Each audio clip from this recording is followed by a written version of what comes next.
नसरापूर अत्याचार प्रकरणी न्यायाधीशांनी एक महत्त्वाचं निरीक्षण नोंदवलं। मृत्यूदंडाची शिक्षा कायद्यातल्या कलमानुसार सुनावण्यात येते। जितका गुन्हा गंभीर तितकी शिक्षा कठोर असं न्यायाधीशांनी म्हटलंय। यापूर्वीच्या 12 खटल्यांच्या निकालाचा आढावा घेत आहोत। बहुतांश खटल्यांमध्ये फाशीची कठोर शिक्षा देण्यात आली असं त्यांनी म्हटलंय। राज्यातल्या सर्वात दुर्मिळ खटल्याच्या निकालात क्रौर्य आणि अमानवीय कृत्य आरोपीला मृत्यूदंड शिक्षेस पात्र ठरतो असं न्यायाधीश म्हणाले। यापूर्वीच्या खटल्यांच्या निकालात मृत्यूदंड शिक्षा देण्यात आल्याचं सुद्धा त्यांनी सांगितलं। आरोपीने प्लॅन करून केलेला हा गुन्हा आहे असं न्यायाधीश म्हणाले। भारतीय संविधानाच्या चौकटीत आणि भारतीय न्याय संहितेच्या तरतुदीनुसार निकाल दिला जातो। निकालात न्यायाधीशांच्या पूर्वग्रह दूषित किंवा व्यक्तिगत मत नसतं। जर समजा आरोपी हा तरुण किंवा मग वयोवृद्ध असता तर कदाचित त्याला फाशीऐवजी जन्मठेपेची शिक्षा देण्याचा विचार झाला असता, पण या केसमध्ये तसं एकही कारण समोर दिसत नाहीये असं महत्त्वाचं निरीक्षण कोर्टानं नोंदवलं।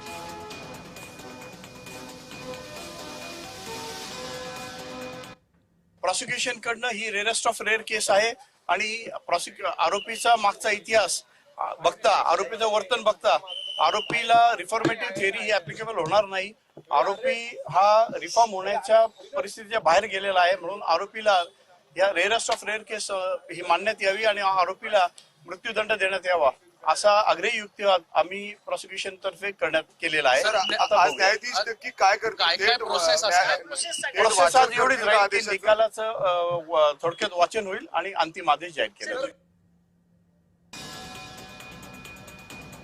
तर नसरापूर प्रकरणाचा आता काही वेळातच निकाल लागणार आहे, त्यामुळे भीमराव कांबळेला फाशीची शिक्षा होते की जन्मठेप हे पाहणं अतिशय महत्त्वाचं आहे।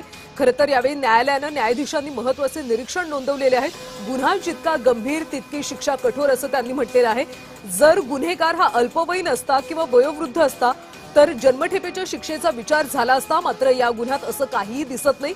आरोपी मृत्यूदंडाच्या शिक्षेला पात्र ठरतो असं न्यायाधीशांनी म्हटलंय। त्यामुळे आता आरोपीला फाशीची शिक्षा होते असा एक कयास बांधला जातोय। आरोपीनं प्लॅन करून हा सगळा गुन्हा केलेला होता आणि सगळे गुन्हे कोर्टामध्ये सिद्ध झालेत। त्यामुळे भीमराव कांबळेला, नराधम भीमराव कांबळेला आज फाशीची शिक्षा होईल असा एक अंदाज सध्या बांधला जातोय। गुन्हा जितका गंभीर तितकीच कठोर शिक्षा दिली जाते असं न्यायाधीशांनी म्हटलंय। कोर्टानं महत्त्वाचे काही निरीक्षण यावेळी नोंदवलेले आहेत। यापूर्वीच्या 12 खटल्यांचा आढावा घेण्यात आलेला आहे आणि या सगळ्यानुसार आरोपी हा मृत्यूदंडाच्या शिक्षेला पात्र ठरतो असं न्यायाधीशांनी म्हटलंय। थोड्या वेळातच निकालाचं वाचन केलं जातं आणि त्यामुळे संपूर्ण राज्याचं या प्रकरणाकडे आता लक्ष लागले। नेमका निकाल काय लागतो हे पाहणं अतिशय महत्त्वाचं आहे। खरं तर राज्याची हीच मागणी आहे की नराधम भीमराव कांबळेला फाशीचीच शिक्षा व्हावी।